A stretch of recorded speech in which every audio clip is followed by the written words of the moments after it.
Hi, it's Larry here of Xbox Live's Major Nelson. And yes, Project Scorpio is shipping later this year, but right now we're shipping another console to our developer friends. This is going to enable them to create great content, games, for you, the gamers. We're going to catch up with Kevin Gammill from the Xbox engineering team to tell us more. Kevin, thanks for joining us. I want to talk to you about the Scorpio dev kit. Why did we do a Scorpio dev kit?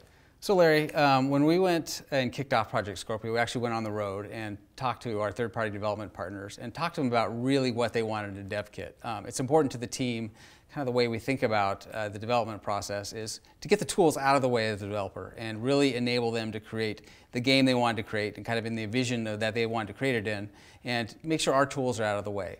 And the dev kit is really an instantiation of the feedback we got from our third-party development partners and first-party development partners. Can you tell us a little bit about game development? Why do we need a separate piece of hardware for game development? That's a good question, Larry. One of the pieces of feedback we heard back from our partners was that many of them like to come in what I'll call kind of a higher spec than what the retail kits would be. And so it was important to provide kind of some additional headroom for the developers to come in, kind of so they could come in higher and then tune lower as they got closer to shipping their game. And that kind of enables them some faster iteration times where they can just get the game up and running and then tune later as they get closer to ship. How is the dev kit different? I mean, physically it looks different. I see things on here that I haven't seen on Project Scorpio, so can you walk us through some of the differences? Absolutely. Certainly a lot more headroom. So to start with, it has 4 more CUs than the retail kit. It comes with 12 more gigs of RAM, so it's got 24 total gigabytes of GDDR5 RAM, and it's got an additional 1 terabyte SSD hard disk drive, which lets game developers leverage that to really improve just what we call development iteration times, or kind of quick inner loop. So they can quickly debug something, for example, deploy it to the kit, get it up and running, test their kit, and then redo that over and over and over again as quick as possible. Kevin, the kit looks completely different from Project Scorpio. I see different buttons, I see a different display, some other things in the back here. What's going on here?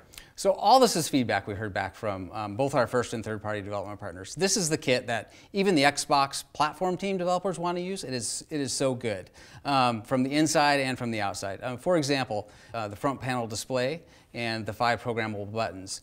We ship with a number of what I'll call canned or samples for those, but those are programmable by the developer to do anything they want. So you can imagine a scenario in the lab where they have a headless scenario where they don't want to have a monitor for every dev kit. They can use these buttons to basically change the gameplay. I've even seen some developers use like mini versions of their games so they can kind of see what the console's doing. I hope we actually have kind of an open source ecosystem of this eventually in the long run. But game developers can do anything they want with it. I've seen frame rate, as you mentioned. I've seen mini versions of the game. I've even seen people create games specifically for the front panel display, just for fun. Yeah, is it running Snake yet? That's all that really matters. Snake is running, and I can show that to you. I also noticed around the back, it looks very similar to a Scorpio unit, but there's an additional network port. Why do developers need that? Yeah, it was important to us, Larry, that we have every port that is in the retail kit so they can actually test true retail scenarios, including HDMI in. But we did add a second NIC to allow developers to essentially monitor their network traffic on the main NIC and have all their debug traffic on the second NIC, so the two wouldn't necessarily collide. Kevin, one thing about the consoles is you can now stack them, and that may not sound like a big deal, but it actually is to developers. Yeah, that was really actually hard for the hardware engineering team, because in previous dev kits, the airflow and the cooling was actually through the top, making it impossible for game developers to stack these unless they actually created, and I've seen this in a few studios, some level of kind of buffer between the dev kits. Like a riser. Exactly. I've been to game studios where I've actually seen Legos kind of in between the 2 dev kits. So that was a piece of feedback we heard, and we changed the way the airflow comes in. So it basically comes in the back and out the sides, and that allows the kits to be stacked 10 high. So for example, Turn 10 Studios has a great lab setup, and you just go in there and they have tons of Xbox dev kits stacked up to 10 high with only one monitor kind of controlling all of them. Kevin, I want to talk about Dolphin. For those of us that have been in the Xbox team for a long time, it's a major moment when Dolphin appears on the console. Can you give us some history of Dolphin and how it appears on this XDK? Absolutely, Larry. Dolphin has a lot of sentimental value for me. As we start a project, one of the first things we actually start to implement is Dolphin on console, and we've actually done this since the original Xbox. We've done it for the original Xbox, we did it for Xbox 360, we've done it for the original Xbox One, and now we've done it with Project Scorpio and its development kit. It's a way of bringing up the graphics subsystem and proving out some of the timings and performance we want in a kind of a neat, fun way, which you'll actually see in a minute, because we actually have Dolphin hooked up with the front panel display on the dev kit, where you actually can add Dolphins, delete Dolphins, just do wireframe Dolphins. You'll see it in a couple minutes. Kevin, I also noticed there's this additional piece of hardware hanging off the back here. What is that for?